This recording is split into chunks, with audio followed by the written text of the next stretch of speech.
भारतीय संस्कृति, रंगों का संगम, भावों का समंदर, इतिहास की गाथा, परंपराओं की ज्वाला और धरोहर का अथाह सागर है। हमारी संस्कृति देश की सॉफ्ट पावर का सबसे मजबूत हस्ताक्षर है।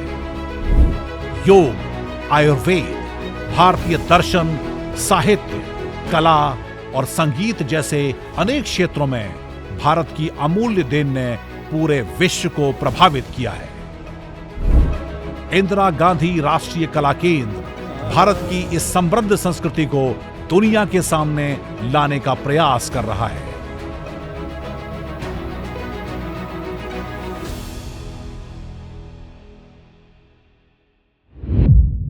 नमस्कार, स्वागत है आप सभी का हमारे विशेष कार्यक्रम संस्कृति संवाद में। मैं हूं आपके साथ नमिता। इस विशेष साप्ताहिक शो में हम बात करते हैं परंपरा की, धरोहर की, कला की, इतिहास की, त्योहारों की और भारत की बहुरंगी संस्कृति की। इस अनूठे मंच पर हम आपको रूबरू करवाते हैं भारत की समृद्ध सांस्कृतिक धरोहर से। जैसे कि आप जानते ही हैं कि भारत की परंपराएं, यहाँ की कला और इतिहास इसकी खास पहचान है। इस शो में हम आपको वो कहानियां सुनाते हैं जो हमारी सांस्कृतिक विरासत का अभिन्न हिस्सा हैं। तो चलिए आज के सफर की शुरुआत करते हैं इस एपिसोड की खास झलकियों से। उनके जीवन पर केंद्रित पुस्तक अच्युतानंद मिश्र समावेशी शब्द साधक का लोकार्पण हुआ।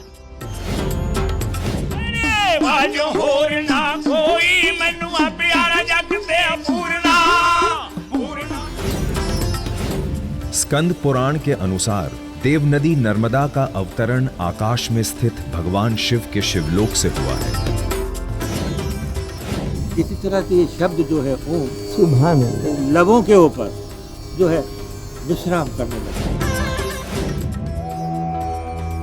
भोगदान, जो अपने इतिहास और अपनी बाल्टी सभ्यता के लिए काफी मशहूर है।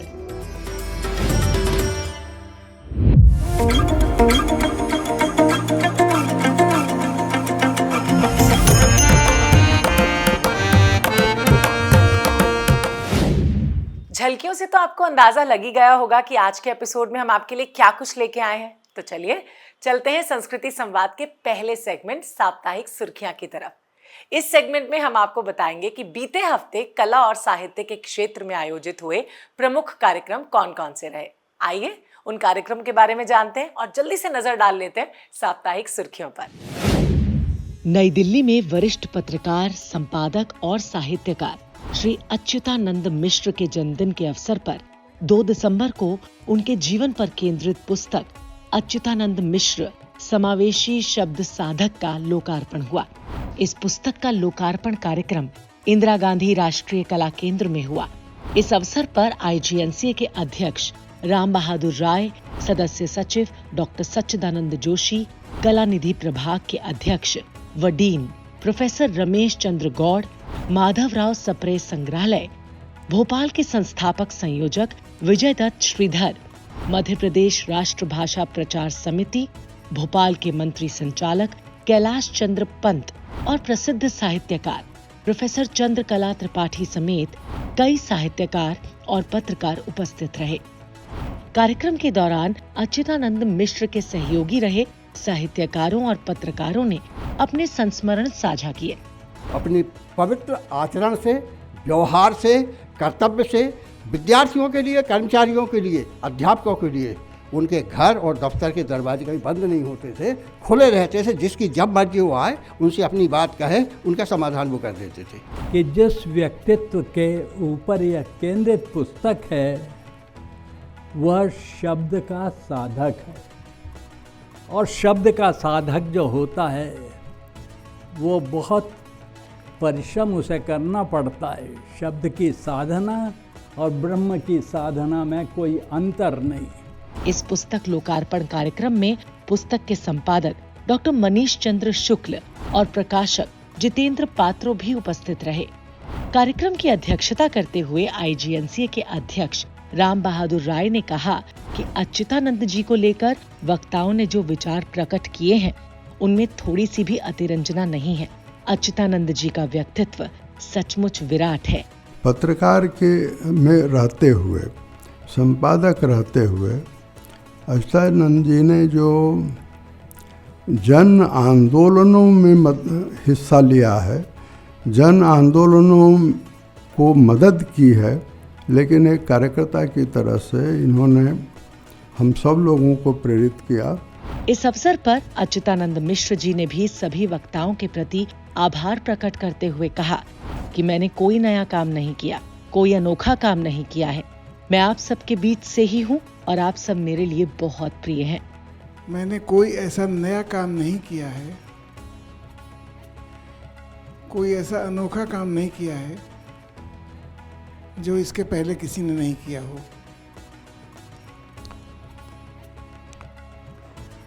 मैं आप सबके बीच में से ही हूँ और आप सभी लोग मेरे बहुत प्रिय हैं।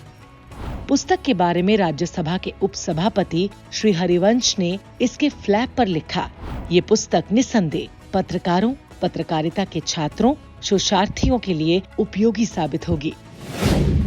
हिंदी भाषा को बढ़ावा देने के उद्देश्य से नई दिल्ली में 1 दिवसीय हिंदी कार्यशाला का आयोजन हुआ। IGNCA के राजभाषा अनुभाग द्वारा आयोजित इस कार्यशाला का मुख्य विषय था राजभाषा की प्रगति कैसे संभव हो। इस अवसर पर गृह मंत्रालय में राजभाषा विभाग की पूर्व निदेशक मंजुला सक्सेना ने अपने विचार साझा किए। ये कार्यशाला न सिर्फ हिंदी के प्रति जागरूकता बढ़ाने का एक सशक्त माध्यम बनी, बल्कि राजभाषा के क्षेत्र में नई ऊर्जा और दिशा प्रदान करने में भी सफल रही। तो ये थी इस हफ्ते की सुर्खियां। अब बढ़ते हैं अपने अगले सेगमेंट सांस्कृतिक प्रस्तुति की तरफ। हम सबकी जिंदगी में संगीत बहुत इंपॉर्टेंट है। भारत में संगीत की परंपरा वैदिक काल से चली आ रही है। भारत का हर राज्य, हर क्षेत्र अपने अनूठे लोक संगीत के लिए प्रसिद्ध है। पंजाब में भी लोक रंग की अलग छटा देखने को मिलती है। सच कहें तो पंजाब का नाम आते ही ना शरीर में थिरकने पैदा होने लगती हैं।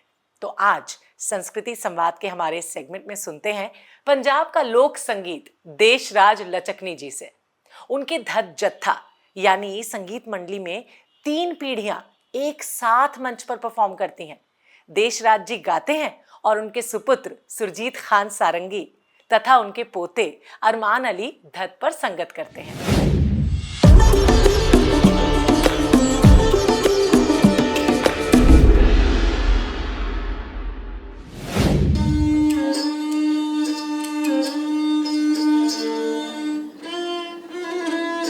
रानी सुंदरा बेनती कर दी वी रानी सुंदरा सुंदरा बेनती कर दी जो भी दीवा बन के गल सुन ले सोनिया मेरी वे गल सुन ले सोनिया मेरी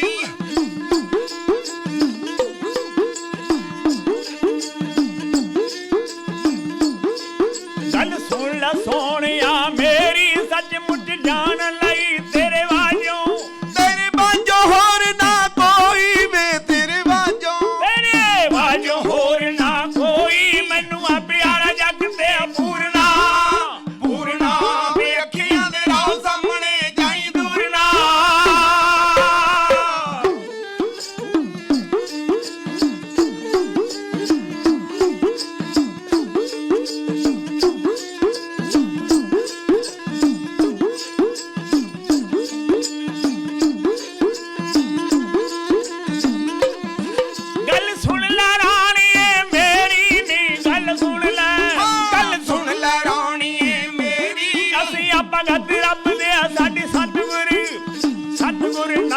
प्रीति लोग भावें लख वसदे असि रूपा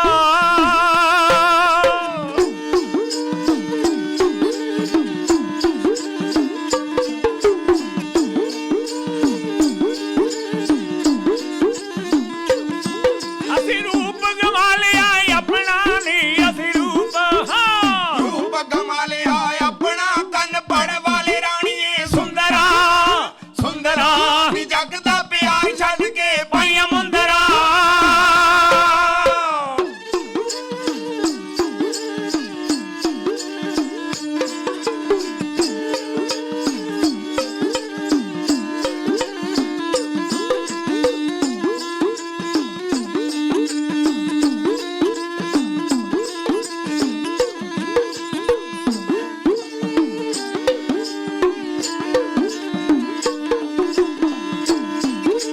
मुखड़ा सुहावा सजना वे तेरा मुखड़ा सुहावा सजना वे तेरा मुखड़ा सुहावा सजना वे जौद मीत चंद वर्गा मिठे बोलवे सोहणिया तेरे दिल मेरा लगे लुट के पूरना वे अखियां दे रहो सामने जाई दूर ना मिठे बोलवे सोहणिया तेरा मुखड़ा सुहावा सजना वे जौद मीत चंद वर्गा दंद मोतियां दे वर्गे दाने दिल मेरा लगे लुट के मिठे बोलवे सोहणिया तेरे दिल मेरा लगे लुट के पूरना वे अखियां दे रहो सामने जाई दूर ना मिठे बोलना राणीए मेरे नी मिठे बोलना हाँ बोलना राणीए मेरे मिठी बाणी सतगुर दी जेड़ी रब दे ददार कराऊंगी झूठे जग नालों तोड़ के सुंदरा दी जग दा प्यार छड्ड के पईयां मुंदरा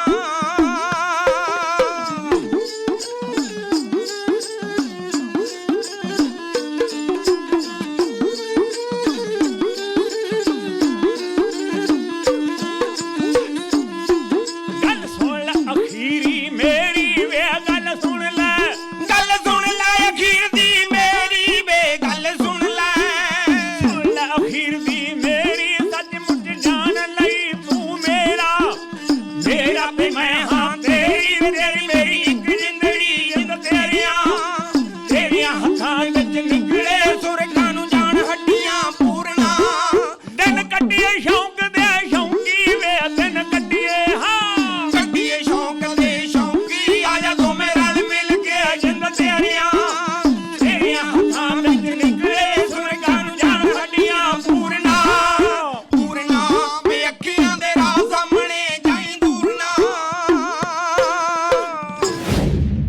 तो अभी आपने सुना देशराज लचकनी जी से पंजाब का जीवंत लोक संगीत। चलिए अब रुक करते हैं अगले सेगमेंट का। नदियां जीवनदायिनी होती हैं। हमारे देश में तो नदियों की पूजा भी की जाती है, इसीलिए गंगा, यमुना, सरस्वती, नर्मदा समेत अनेक नदियों को मां का दर्जा दिया गया है। नर्मदा भारत की सबसे पवित्र नदियों में से एक है। इसका एक नाम रीवा भी है। भारत के 3 राज्यों मध्य प्रदेश, महाराष्ट्र और गुजरात से होकर बहने वाली नर्मदा देश की 5वीं सबसे लंबी नदी है। इसका उद्गम मध्य प्रदेश के अनूपपुर जिले में स्थित अमरकंटक से हुआ है। आदि शंकराचार्य ने मां नर्मदा की स्तुति नर्मदाष्टक में लिखा है, सर्व तीर्थ नायकम, यानी सभी तीर्थों में नर्मदा सर्वप्रथम है। तो सिने सर्कल के हमारे खास सेगमेंट में आज हम आपको दिखा रहे हैं इसी पुण्य सलिला नर्मदा पर आधारित फिल्म देव नदी नर्मदा।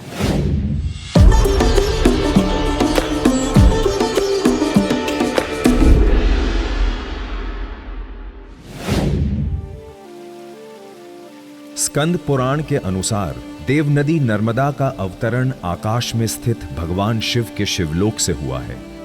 इसीलिए जो लोग नर्मदा और अमरकंटक की यात्रा करते हैं वे ब्रह्मा, विष्णु और शिव लोकों में विहार करते हैं। गंगे च यमुने चैव गोदावरी सरस्वती नर्मदा सिंधु कावेरी जलेस्मिन सन्निधिम कुरु।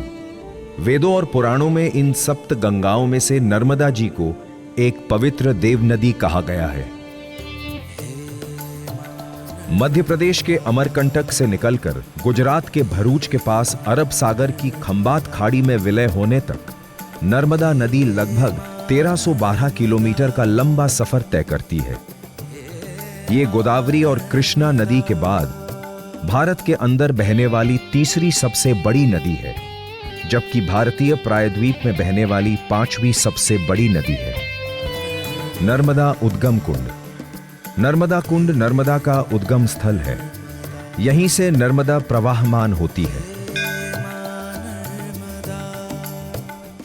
मेकल पर्वत के अमरकंटक से निकलकर 200 किलोमीटर तक सतपुड़ा के घने जंगलों के मध्य बहती हुई नर्मदा नदी जबलपुर पहुंचती है। भेड़ा घाट। जबलपुर से 20 किलोमीटर दूर नर्मदा नदी की जलधारा खुले में नहीं बल्कि दूर दूर तक दोनों तरफ खड़ी नीली गुलाबी और पीली चट्टानों के बीच से गुजरती है। ओमकारेश्वर ज्योतिर्लिंग। इंदिरा सागर से निकलकर नर्मदा जी ओमकारेश्वर के लिए चल पड़ती हैं। ओमकारेश्वर मंदिर मध्य प्रदेश के खंडवा जिले में मोरटक्का गांव से लगभग 20 किलोमीटर दूर मानदाता द्वीप पर स्थित है। मानदाता द्वीप पर नर्मदा और कावेरी का संगम होता है। महेश्वर। ओमकारेश्वर में भगवान शिव की प्रदक्षिणा करके आनंददात्री भगवती नर्मदा महेश्वर मंदिर में उपासना करने के लिए महेश्वर पहुंच जाती हैं। मध्य प्रदेश के झाबुआ से निकलकर नर्मदा जी भरूच में प्रवेश करती हैं। नर्मदा जी अनवरत बिना विश्राम किए चलते चलते अपने अंतिम पड़ाव गुजरात में सफर करती हैं। गुजरात के केवड़िया क्षेत्र में नर्मदा नदी पर बना हुआ सरदार सरोवर बांध अमेरिका के ग्रैंड कॉली बांध के बाद दुनिया का दूसरा सबसे बड़ा बांध है।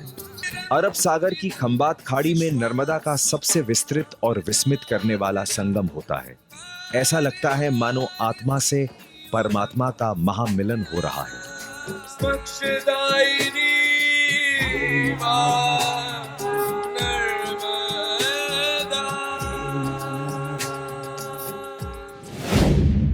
सिने सर्कल सेगमेंट के बाद अब बारी है विशेष साक्षात्कार की। भारत में गायन की कई विधाएं प्रचलित हैं, जैसे कि लोकगीत, ठुमरी, ख्याल, ध्रुपद, गजल, भजन और शास्त्रीय गायन। भारतीय संगीत श्रेष्ठता के जिस सोपान पर खड़ा हुआ है, उसमें अनेक संगीत साधकों का योगदान रहा है। विशेष साक्षात्कार के इस सेगमेंट में आज हम आपको मिलवा रहे हैं भारतीय संगीत की एक अनमोल हस्ती से, जिन्होंने अपनी विशिष्ट शैली से शास्त्रीय संगीत को एक नई ऊंचाई पर पहुंचाया।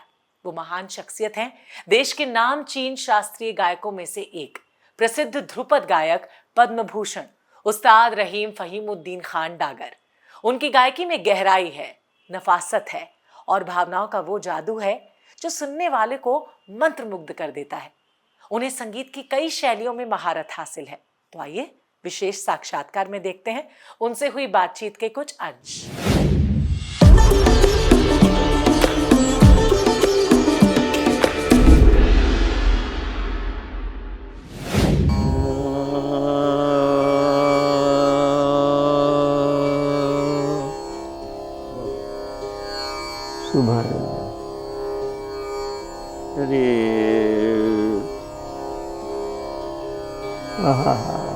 मैंने नहीं कहा। हाँ, ठीक फरमाया। ये है वो सिलसिले कि जिसको आप समझें कि बुजुर्गवारों ने फरमाया कि जो ही मात्रा लेके सो ही सुर के जाना। हम जो भी राग शुरू करते हैं, हम उसको ज़हनी तौर पर अंदर से इनर वे में हम उसको कायम करते हैं। मेरे वालिद के फरमाने के मुताबिक तो बहुत ही उनका बड़ा अजीम कंसेप्शन था। उन्होंने कैसे दर्शन किए होंगे। लिहाजा वो फरमाया करते थे, जब तालीम दिया करते थे, अरे कि बेटा तू इसको छूना चाहता है, यानी स्वर को, क्या लताफत होगी, क्या मकाम होगा। वो फरमाते थे कि बेटा तू इसको छूना चाहता है, अरे बेटा ये तो देखने से मैला हो जाता है, राग तेरे आंखों में ना उतरा तो तू क्या गाएगा। तो मतलब कहने का है कि राग को जो है साक्षात रूप में देखा जाता है, रूहानियत के बेसिस पर।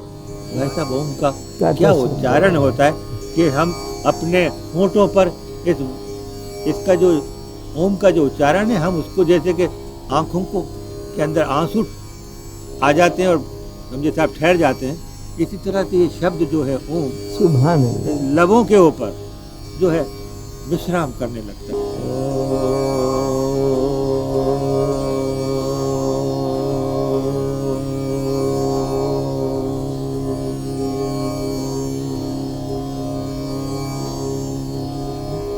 ईड़ा पिंगला कुछ बना। आपके घराने में ये मान्यता है कि फ़कत ध्रुपद गायन में ही नहीं बल्कि आलाप में भी 4 सेगमेंट्स होते हैं, अस्थाई, अंतरा, अभोग, संचारी। तो ये मेरे लिए तरह नई सी बात है, पहले इस पर रोकते जाने का। सवाल ये है कि राग को हम जो है कॉम्बिनेशन नहीं मानते हैं, हम राग को पर्सनैलिटी के रूप में मानते हैं। इसलिए हम राग की बढ़त नहीं करते, हम राग का विस्तार करते हैं। बढ़त सरगम की होती है, जो 5040 में जाके खत्म है। जिसका नाम विस्तार है वो अनंत है। समय के साथ कलाकारों के अपने अपने मूड के अनुसार, जो भी वातावरण है उसके अनुसार, बुजुर्गों का जो कौल है, जैसे कि हमारे परम गुरु बाबा स्वामी हरिदास जागुरु कानसेन जी ने फरमाया, अर्ज किया कि हुजूर सुर की शुद्धता का क्या मयार है, क्या मकाम है? आपने फरमाया जिसका जितना ईमान सच्चा उसका उतना सुर सच्चा। कि इसको आम तौर पर लोग ध्रुव तारा जो है उसके मानिंद इसको कहा जाता है कि ये उसकी यानी अटल है और उसूलों का पूरा पाबंद है। तो जाहिर बात है कि जो बाउसूल होता है वो जब कदम रखता है तो बाउसूल कदम होता है। तो ध्रुपद को पद भी आप कह सकते हैं कि उसकी जो पद यात्रा है वो हक के ऊपर है, सत्य के ऊपर है। इसको पद भी कहते हैं, कदम भी कह सकते हैं आप, इसलिए ध्रुव पद। लोगों के सामने ये भी है कि ध्रुपद बहुत भयानक चीज है। हम खुद सुन के देखें कि कितना भयानक है, कितना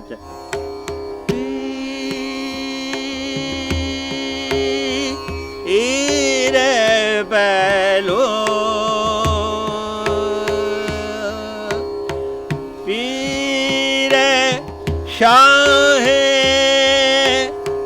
मुरैद दा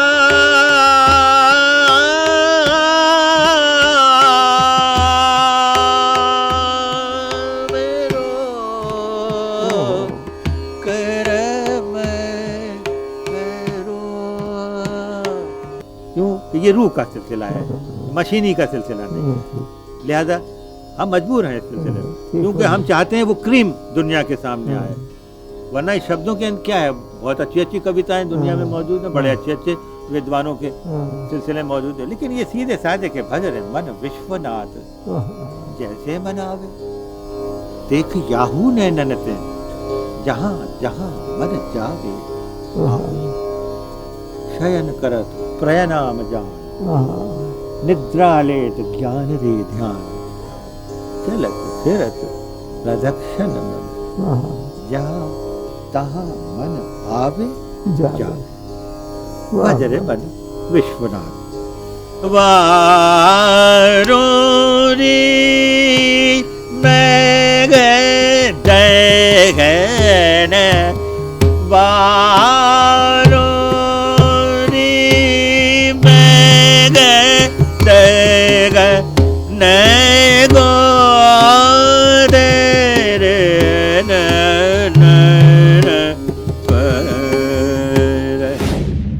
अब हम आ पहुंचे हैं संस्कृति संवाद के आखिरी हिस्से, यानी मेरा गांव मेरी धरोहर सेगमेंट में। इसमें हम आपको भारत के किसी विशिष्ट गांव की अनूठी लोक कला और वहां की परंपरा से परिचित कराते हैं, जो उसकी खास पहचान को दर्शाती है। मेरा गांव मेरी धरोहर भारत सरकार की महत्वपूर्ण पहल national mission on cultural mapping का एक अहम हिस्सा है। इस मिशन का उद्देश्य गांव की सांस्कृतिक धरोहर का डॉक्यूमेंटेशन करना है, ताकि इसे भविष्य की पीढ़ियों के लिए संरक्षित रखा जा सके। तो आज हम आपको इसमें लिए चलते हैं लद्दाख के गांव बोगडांग में।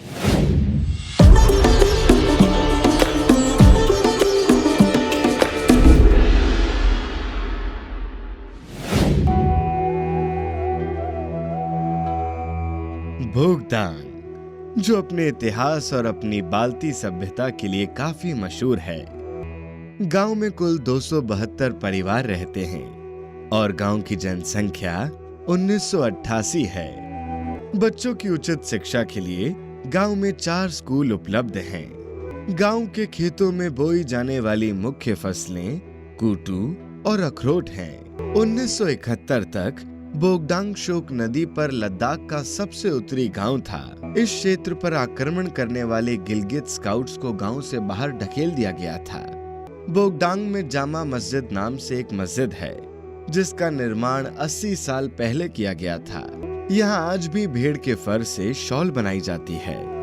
गांव में 2 आटे की चक्की भी हैं, जो पानी से चलती हैं, जिसका इस्तेमाल गांव का हर व्यक्ति अपने अनाज को पीसने के लिए इस्तेमाल करते हैं। यहाँ चक्की झरने से बहने वाले पानी के बहाव से चलती है। गांव में 2 झरने पाए जाते हैं। गांव में हर साल पोलो और क्रिकेट फेस्टिवल्स बनाए जाते हैं, जिसमें आसपास के गांव के लोग भी भाग लेते हैं और साथ ही पोलो की प्रतियोगिता भी होती है। गांव में बहुत से त्योहार और उत्सव मनाए जाते हैं, जैसे कि नवरोज, पेंगांग और त्रुफला। नवरोज, जिसे कभी कभी नवरोज के रूप में भी लिखा जाता है, फारसी नववर्ष की शुरुआत का प्रतीक है।